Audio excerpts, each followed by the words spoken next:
You know, it's interesting. It's a very important word in Buddhist philosophy, Mahayana Buddhist philosophy, and in Tantric philosophy. The Tibetan word is namtok, number tokpa. It is the equivalent of vikalpa. We usually translate it conceptualization or thought construction. Sometimes we translate it imagination. But if you look it up in the Tibetan Sanskrit English dictionary, one of the meanings is superstition. So superstition is, let me put it this way, superstition is a thought construction which maybe is a little bit far-fetched or a little bit exaggerated. But I would be quite careful about dismissing things as being superstition. When we practice a ritual within the Buddhist context, as I said before, it is designed to benefit us, to help us to develop and to produce wholesome states of mind and to progress toward enlightenment and liberation for the benefit of all living beings.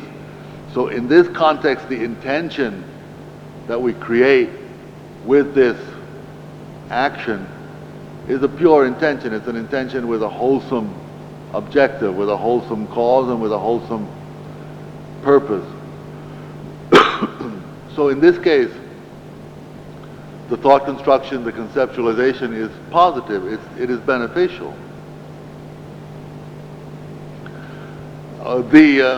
The great Buddhist philosophers, the great teachers, agree, for example, that karma is a thought construction. Karma doesn't exist ultimately from the ultimate point of view. But I don't think we would want to discard karma as being superstition, because karma is a thought construction that is beneficial. So I would want to say that as long as ritual has beneficial objectives and has wholesome roots, that is to say, it is grounded, it is based in wisdom and compassion, and its objective is enlightenment and lessening suffering of sentient beings, that to that extent ritual, insofar as it meets these criteria, ritual is not associated with superstition. So I hope that's... Thank you.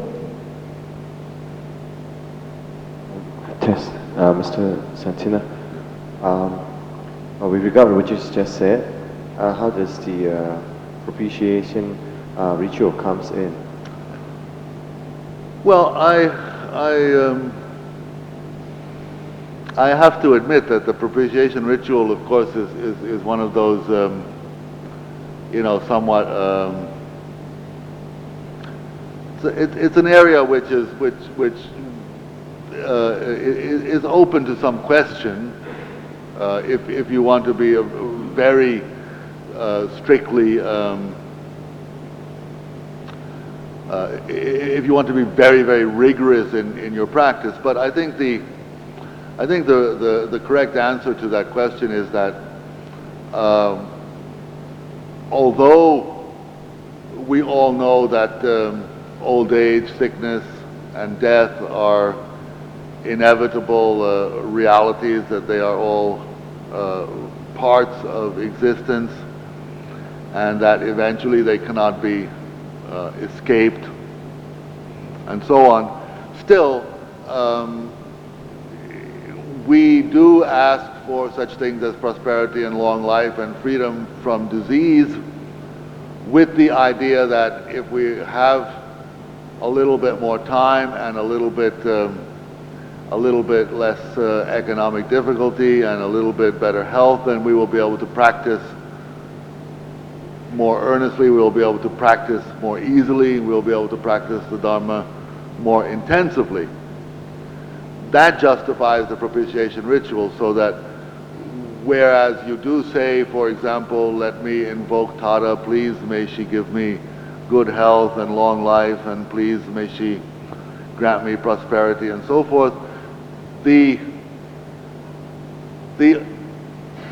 additional prayer should be so that I may practice the Dharma.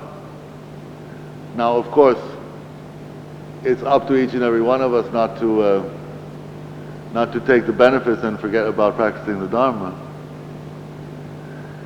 So I think it's legitimate to ask for these more or less worldly, let us say within quotes, worldly benefits, if we are sincere in using those fortunate worldly conditions in order to help us practice the Dharma to the full. Of course, there is, one can debate this, and one should look at this, I think, within one's own mind, and be sure that one really is sincere when we ask for prosperity and long life, that we want those things not for their own sake, but to practice Dharma better and more successfully. If we want them simply for their own sake, then I think we are we basically are using Buddhist rituals for secular, for simply secular purposes, which isn't to be encouraged. There are ways, of course, that it can happen, that it can also be of benefit. The Buddha and the Bodhisattvas' objective is to alleviate suffering. So there isn't anything wrong with asking for a reduction of suffering. But to make the most of that, we should try to use that opportunity to practice the Dharma sincerely.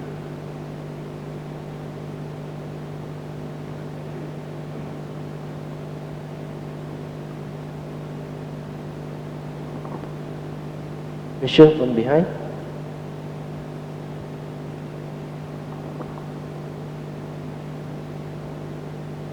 Anybody else? No, you can ask anything. It needn't be about the topic. Sir, I ask you one more question. In the beginning, are these spiritual rituals taught by Buddha, or they're actually all made by men?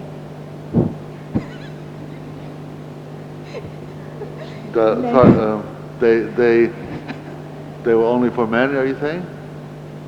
Is that what you said?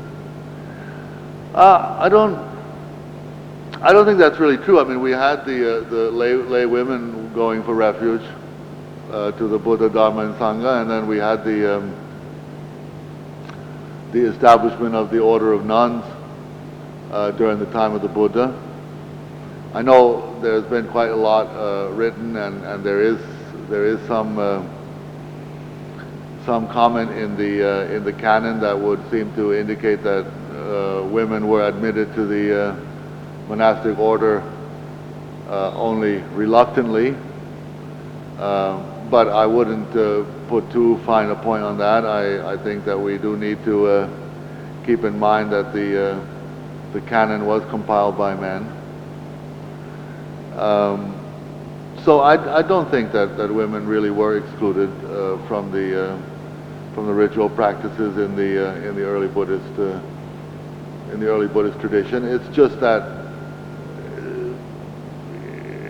the early Buddhist community reflected the social conditions that existed at the time. So naturally, there is more material, quantitatively speaking. If you do a quantitative analysis, if you count the mention of men and women, of course, men will be mentioned more. But that kind of social, that kind of imbalance, if you like, in society, still exists today, even after feminism and all the progress that the women's movements have made in the past 20 to 30 years. We still have